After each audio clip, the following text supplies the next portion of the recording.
ابن عمر رضی اللہ عنہ حضور اقدس صلی اللہ علیہ وسلم کا ارشاد نقل کرتے ہیں کہ جو شخص نے میری قبر کی زیارت کی اس کے لیے میری شفاعت ضروری ہوگی۔ الحمدللہ رب العالمین۔ حضور اقدس صلی اللہ علیہ وسلم کا ارشاد ہے کہ جو میری زیارت کو آوے اور اس کے سوا کوئی اور نیت اس کی نہ ہو تو مجھے پر حق ہو گیا کہ اس کی سفارش کروں۔ الحمدللہ الحمدللہ۔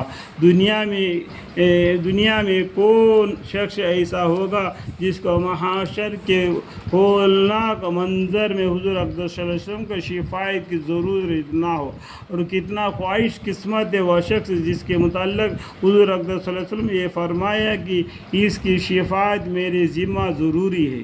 علامہ زرقانی رحمۃ اللہ علیہ شروع معاب میں لکھتے ہیں کہ اس کے لیے خصوصی شفاعت مراد ہے، رفع درجات کے ہو یا اس ہولناک دن میں امن کے ہو، یعنی قیامت کے دن میں امن کی ہو، یا جنت میں بغیر حساب داخل کی، یا عمومی سفارش کے علاوہ اس کے لیے خصوصیت سے شفاعت ہو۔ الحمدللہ رب العالمین۔ ابن حضر ماکی رحمۃ اللہ علیہ شروع مناسک نووی رحمۃ اللہ علیہ میں تحریر فرماتے ہیں کہ حدیث میں جو یہ وارد ہوا ہے کہ جو شخص میرے پاس آئے اور میرے زیارت کے علاوہ کوئی اور غرض اس کی نہ ہو تو مجھ پر اس کا حق ہو گیا کہ میں قیامت کے دن اس کے سفارش کروں۔ الحمدللہ رب العالمین۔ میری زیارت یعنی پیغمبر صلی اللہ علیہ وسلم کی قبر مبارک کے زیارت کے سوا کوئی اور غرض اس کی نہ ہو کا مطلب یہ ہے کہ کوئی ایسی غرض نہ ہو جو زیارت کے متعلق نہ ہو، لہذا مسجد نبویہ میں اعتکاف کی نیت یا عبادت کی قصد یا صحابہ وغیرہ کی زیارت کی نیت اس کے منافق نہیں، بلکہ یہ ہمارے علماء نے اس کے تصریح کے ہے۔ حضور صلی اللہ علیہ وسلم کے زیارت کے ساتھ مسجد نبویہ کی زیارت کی بھی نیت کر لے۔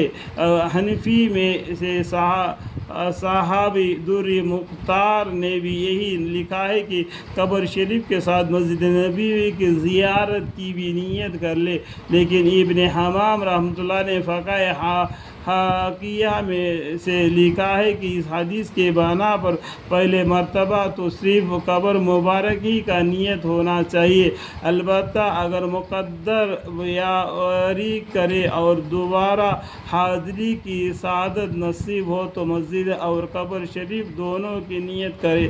اور علامہ شافعی رحمۃ اللہ علیہ